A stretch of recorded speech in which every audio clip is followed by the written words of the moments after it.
you for joining us this morning. Today's webinar is all about from burnout to belonging, what the sector's people are really telling us, with our special guest, Louise Dawtry. Louise is the founder of online community What's the Charity and People and Culture Lead at Mind. Very quick introduction from me. I'm Claudia, Marketing Manager at Rosterfy. Rosterfy is a global volunteer management platform supporting non-profits, charities, major events and sporting organisations with their volunteer programs. Earlier this year, we released our State of UK Volunteer Management Report, which is on the screen here if you are interested in scanning and downloading that one.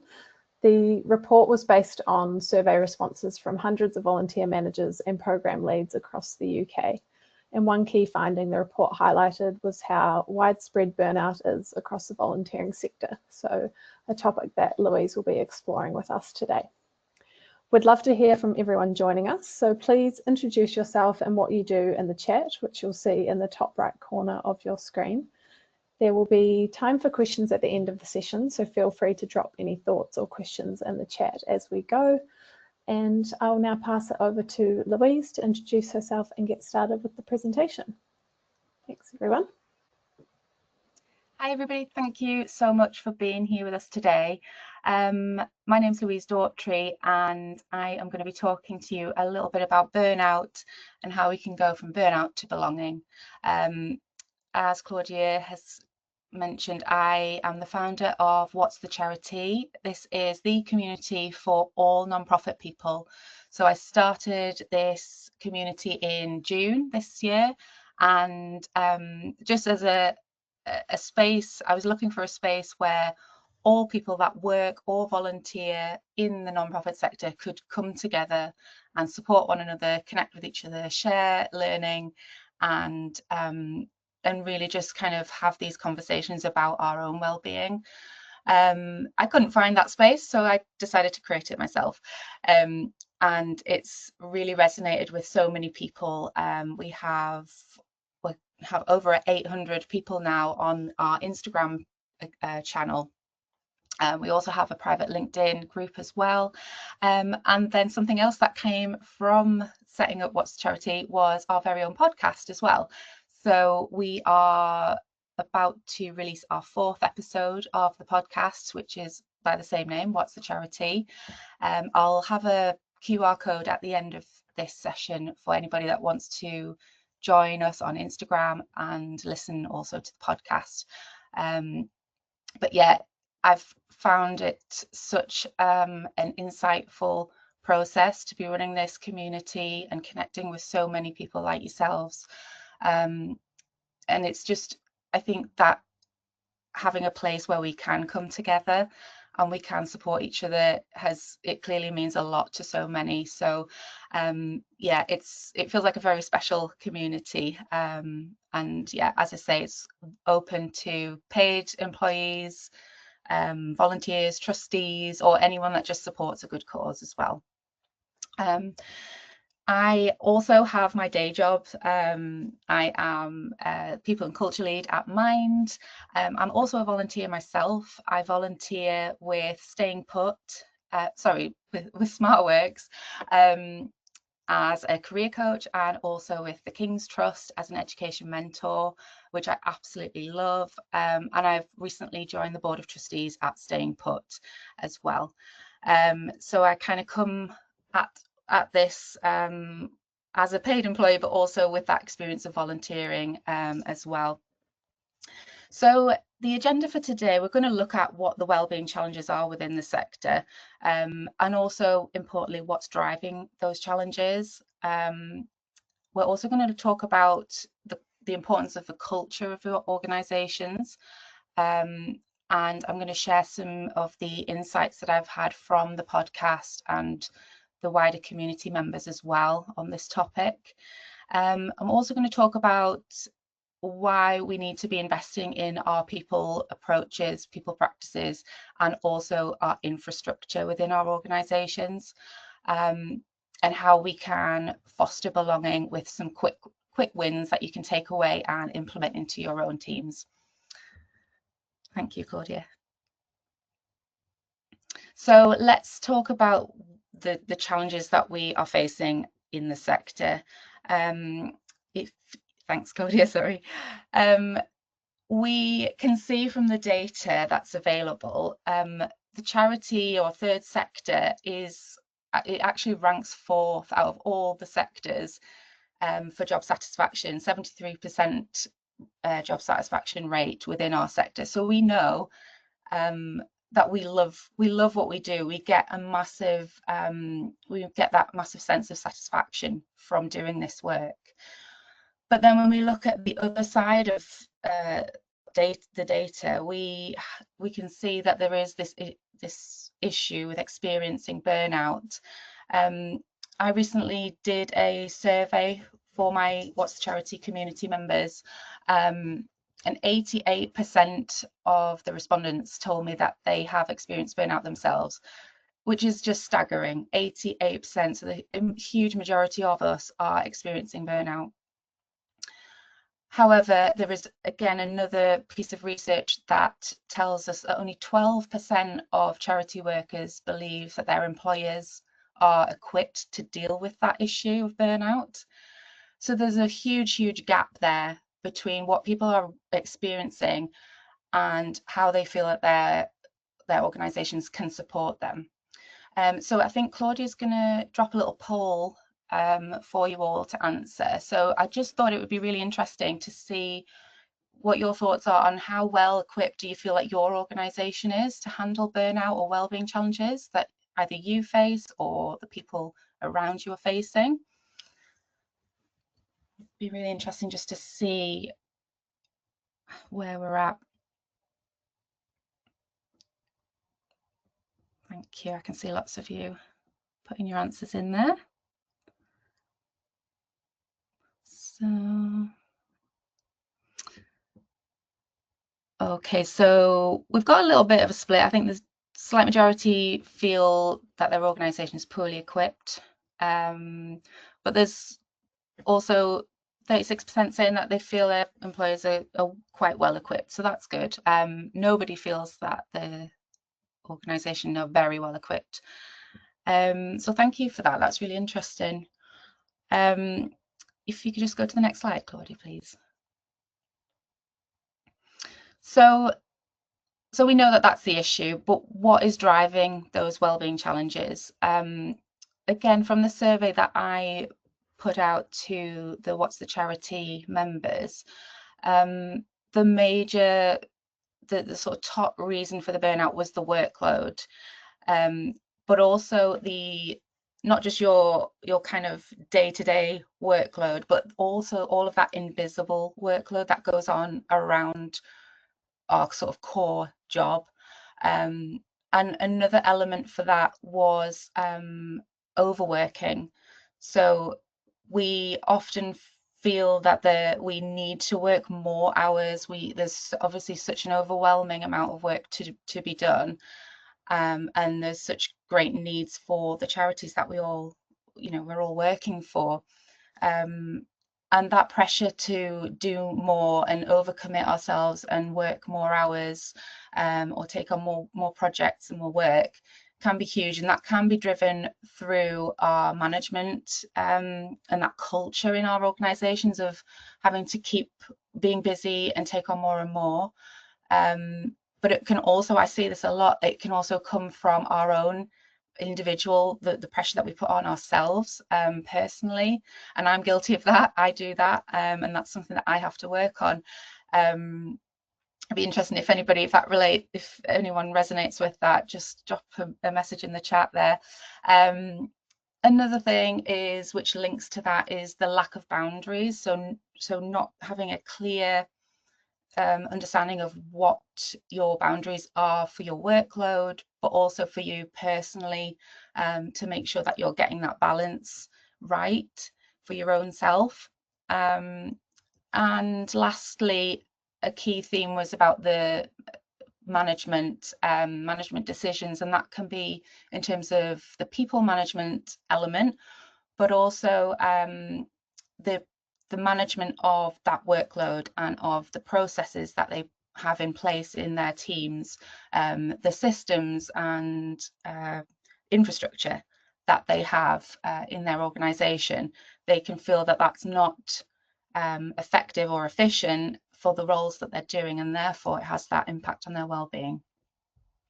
Again, we've got another poll for you. What do you feel is the biggest contributor to well-being, the well-being challenges for yourself again, or for your people in your organisations?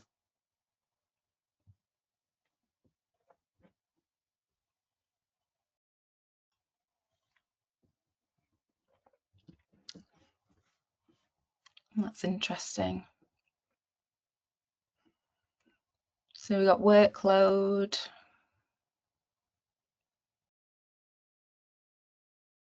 Workload is more than half of you saying that's the biggest contributor. Ineffective management as well. Okay, yeah, so workload is the biggest contributor for you, for most of you. Yeah, a little bit on the other three, the emotional labour, the lack of boundaries, and poor infrastructure as well. Interesting, thank you for that. Next slide, please, Claudia. Thank you.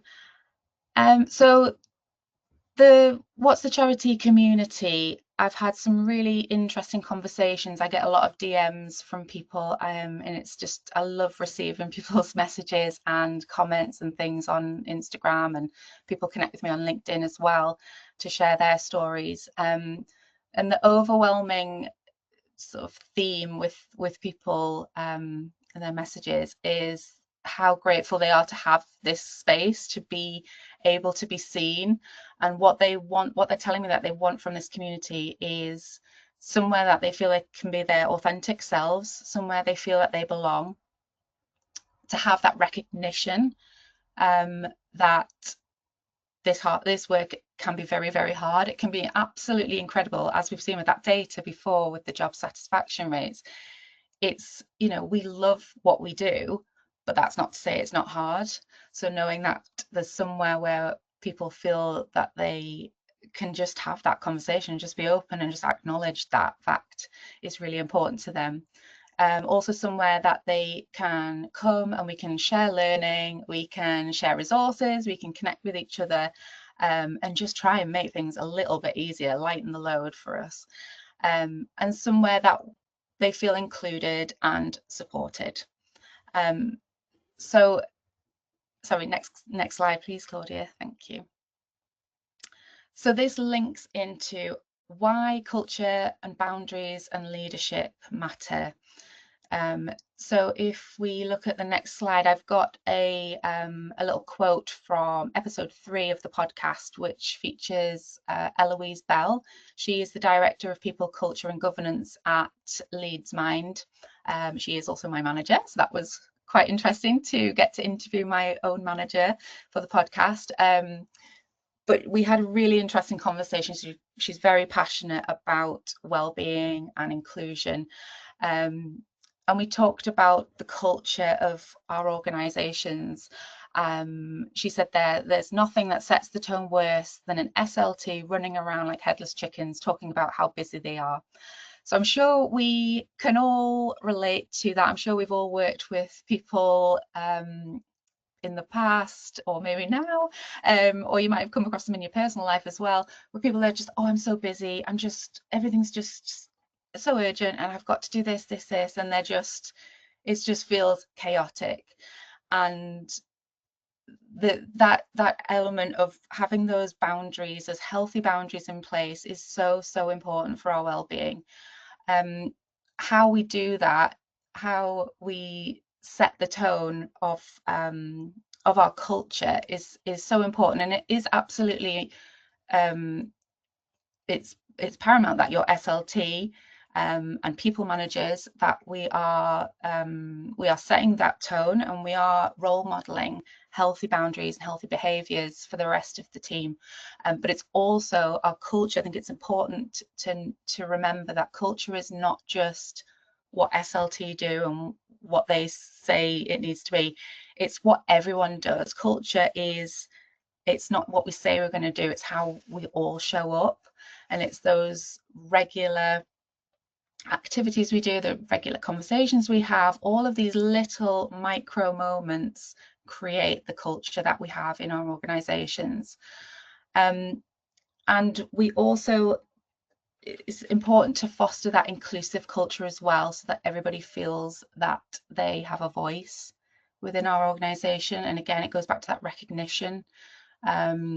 To feel acknowledged can have a massive impact on our well-being. If you could just go to the next slide, please, Claudia. Thank you.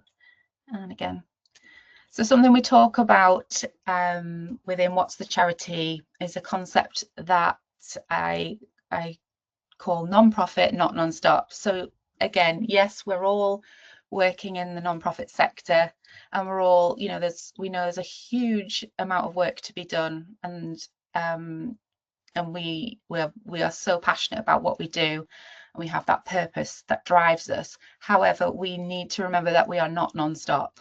We have to look at how we're managing our well-being for ourselves and for our organizations as a whole.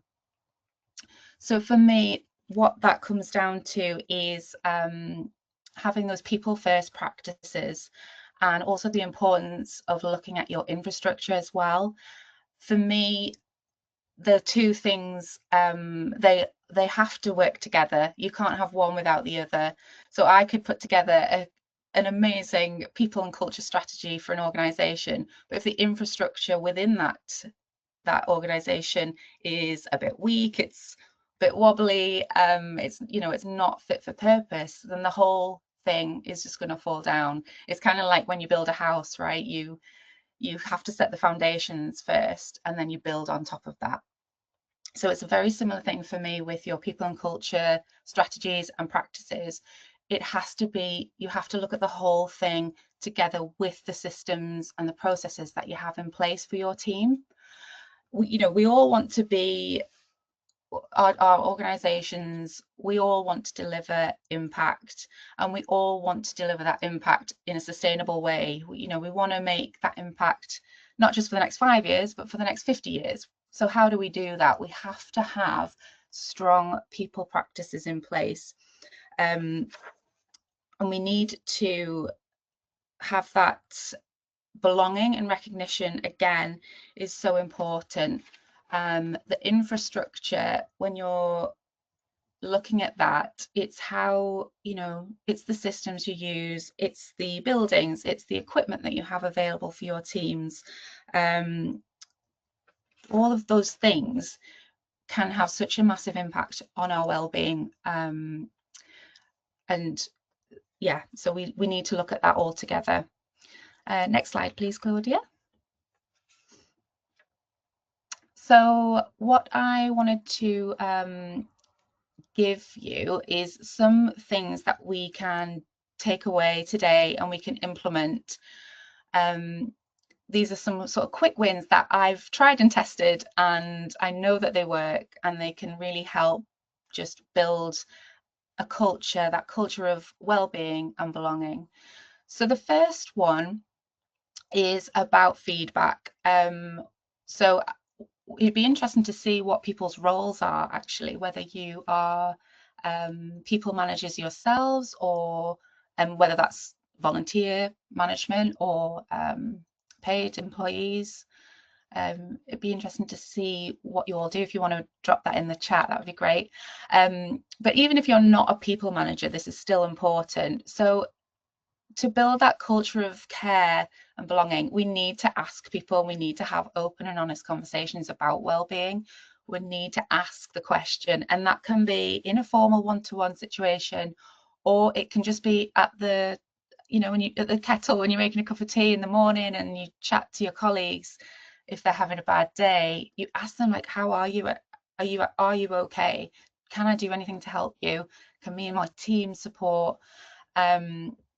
Another thing that I like to do, and this is a really useful tool when you're having these conversations with your teams, is to ask them to rate their well-being out of 10.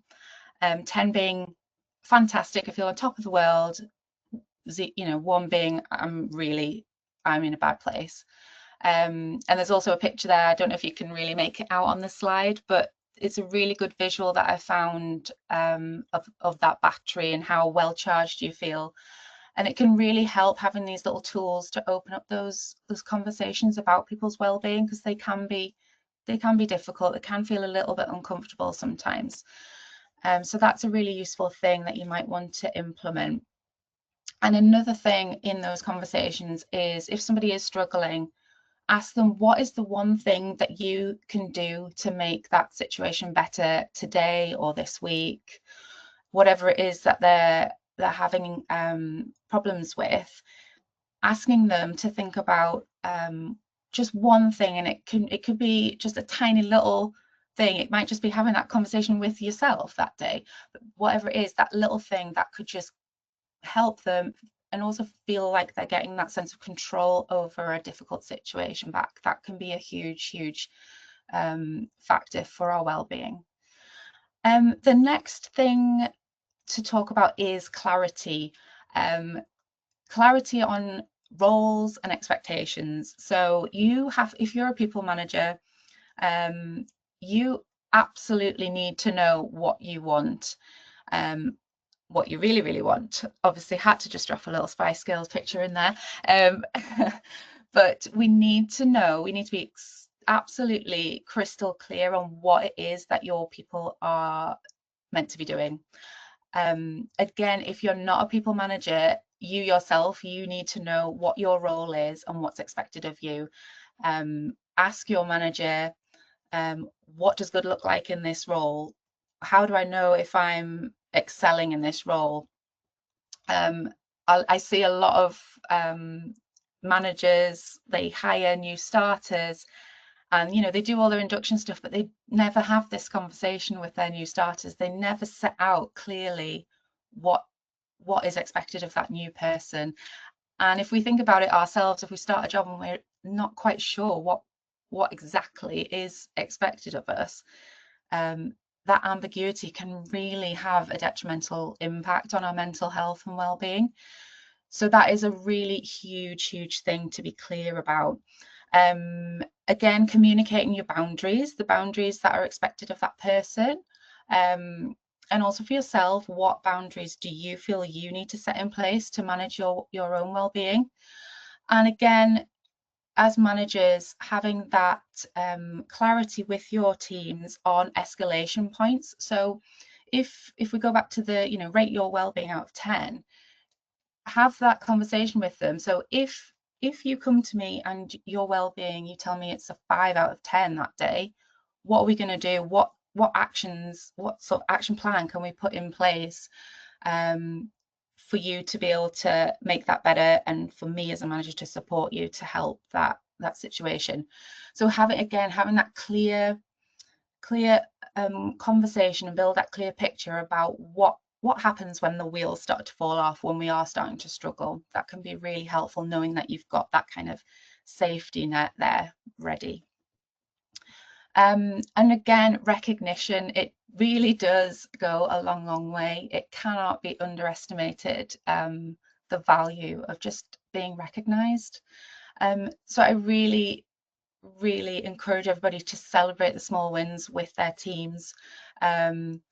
And again, as a manager, role model that. If if something you've done, if you've had an achievement, something's gone really well in your own day, talk to your team, role model that behavior.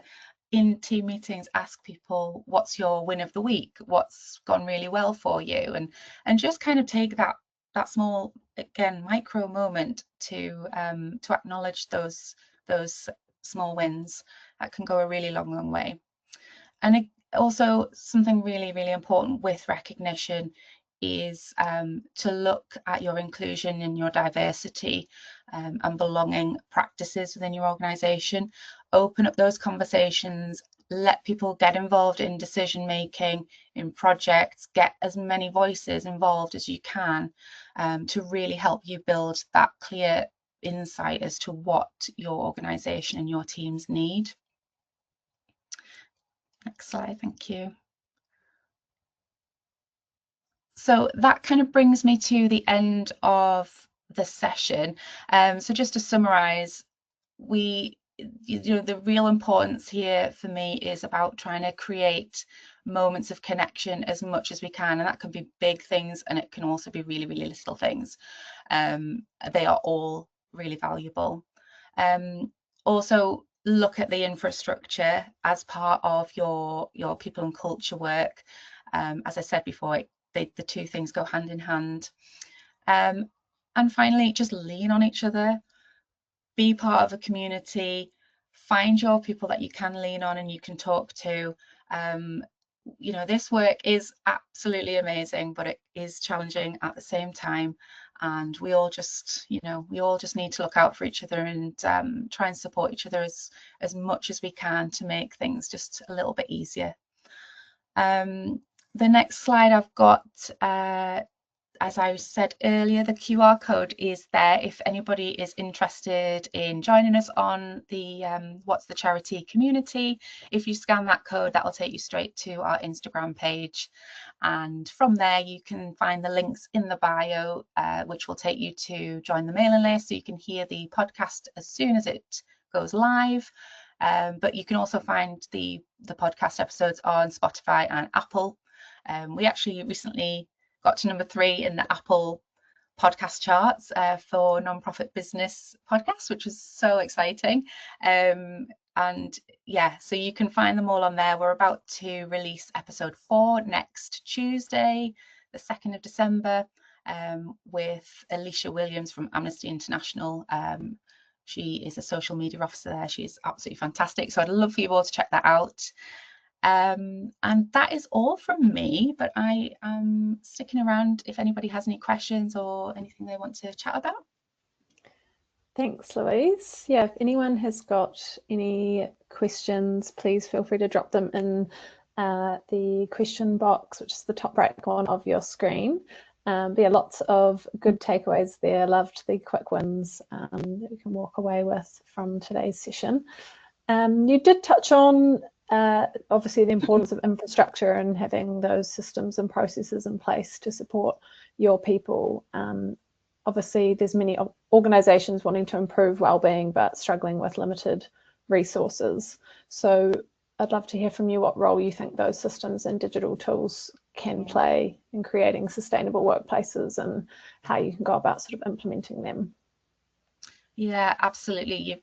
You're so right. That is so important, but something I think in the past for a lot of charities hasn't always, you know, as you say, we have very limited resources and budgets for those sorts of things, so it can we can often feel a little bit behind some other kind of organizations in different sectors with the digital side of things. But with the rise of AI, it's really, you know, the efficiencies that can come from utilizing digital tools, excuse me, it can't be underestimated. So I really would, it's something that we're doing in our, you know, in my organization at Mind. We are really looking at our technology and how we can improve that, you know, our CRM system, our HRIS, all of those things, how we can improve those to make those efficiencies, because we spend such a lot of time now in my team doing recruitment, for example. That can be a real admin heavy procedure, and but there are systems out there that we are exploring that we can make things a lot simpler and quicker, and also it gives the candidates such a better experience. So that helps build your employer brand. So it all kind of ties in. I think it's not just about internally. If you have everything right internally, that can then be you know, the people that are external to the organization will also feel the benefit of that. Absolutely. And burnout is clearly a shared challenge for many in the sector, and we've seen that today from the responses. We found in our report that while there are these prevalent challenges, 72% of people remain really optimistic about the future of volunteering. So that was more speaking to the volunteering part of nonprofits. But what gives you hope about the nonprofit sector right now and the people working within it? Yeah, it's such a good question, and I'm really glad that you touched on that, actually, because sometimes I feel like it can feel a bit doom and gloom, especially when you look at the stats that I shared earlier. It's like, oh my goodness, it's so prevalent, this issue of burnout and our well-being challenges. But I always just go back to, as I said before, the messages I get from community members, people I work with day to day. The people in the sector are the best people I've ever worked with. I've worked in lots of different industries in the past, but no one has as much passion, as much positivity, as much purpose as the people that I work with in this sector. And being able to connect with even more people through What's the Charity has just been amazing. So it absolutely gives me so much hope, because things will get better, things can improve. There's always a way that we can improve things. So yeah, I personally, I would never work in any other sector now. It's yeah, that satisfaction, it's second to none, I think. I don't know what everybody else thinks, but yeah, I'm a massive advocate. And again, that's another thing is for What's the Charity, the reason I set it up was to advocate for this sector and to hopefully inspire other people to consider working in the sector or volunteering, or just to learn a little bit more about it and open up people's eyes, because I think sometimes people think the sector is a bit boring or a bit old-fashioned and things like that, and it's far from that. And so yeah, hopefully we can inspire other people to come and join us. Absolutely. Well, I think we'll end it there on that very positive note, but thank you all for joining us today, and a big thank you to you, Louise, for sharing your insights and advice for tackling burnout and building those stronger cultures in the nonprofit sector. A recording of today's webinar will be sent out to you all over email, so keep an eye out for that and feel free to share with colleagues in your teams. And we hope you enjoyed this session, so have a great rest of your day.